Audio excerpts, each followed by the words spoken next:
عليكم ورحمة الله وبركاته.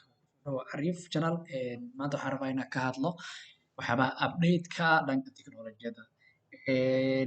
Yani sidaa ognahay maalin walba waxaa isbedelo adduunka waxbaa soo kordho.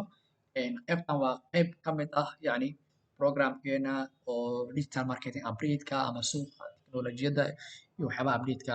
Maanta waxaan rabaa inaan ka hadlo program yar oo ku saabsan Google oo ku dhawaaqday inay 350 milyan doolar ku maalgelinayso Wikipedia.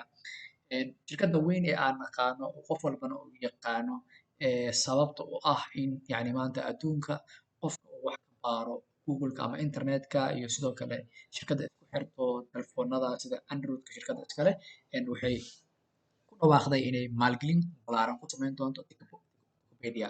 So marka waxaa arki doonaa Wikipedia maxaa la dhahaa. Wikipedia waxaa waaye waa suuq online xoogaa aan ballaarino.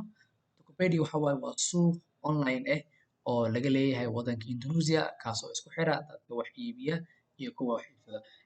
Wikipedia waa suuq sida maxaa la dhahaa haddii aad taqaaniin oo Amazon camal waa suuq yani dadka oo business kale oo ganacsatada magaaladaas ku nool ama waddankaas ku nool ay kusoo bandhigaan alaabahooda kadibna ay ka iibiyaan oo si ay uga iibiyaan dadka kale ee doonaya inay ganacsigaas ama alaabahaas helaan.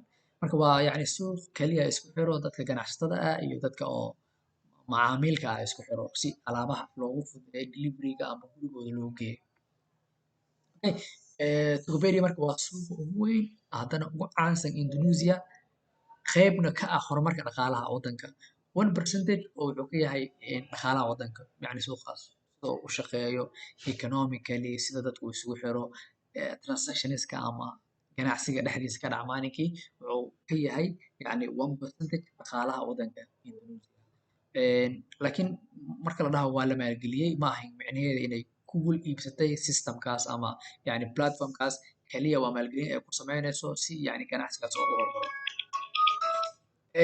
Wikipedia waxay yani caawisaa in ka badan 7 milyan oo ganacsi oo ku kala yaala Indonesia kuwa oo wax ka iibiya in ka badan 9 milyan oo macmiil bil walbo. Yani ganacsatada ama ganacsiga ay caawiso waxaa lagu qiyaasaa inuu ka badan yahay 7 milyan. Sidoo kale dadka wax ka iibsada oo alaabaha ka dalbada suuqaas waxay gaarayaan 9 milyan bil walba gudaheeda. Marka e-commerce-ga waxaa lagu saadaalinayaa inuu noqdo 2022 65 bilyan doolar category ama yani suuq oo koritaankiisa aad u ballaaran yahay oo inuu gaaraa la rajeynaya yani lacag dhan 65 bilyan oo doolar. Marka haddii aad rabtid updates-ka iyo waxyaabahaas inaad la socotid waxaa nagala socon kartaa channel-ka Cariif ama sidoo kale waxaa imaan kartaa Instagram-keena oo aan kusoo bandhigno barnaamijyo creative ah oo dadka yani ka caawinaya inay wax badan ka ogaadaan adduunka.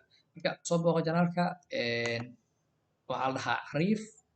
Hadda waxaa isticmaalaa Insist si yani shaashadeeda ama shaashadda mobilka camal computer-ka looga dhigo. Marka waa mahadsantihiin. Wassalaamu calaykum waraxmatullahi.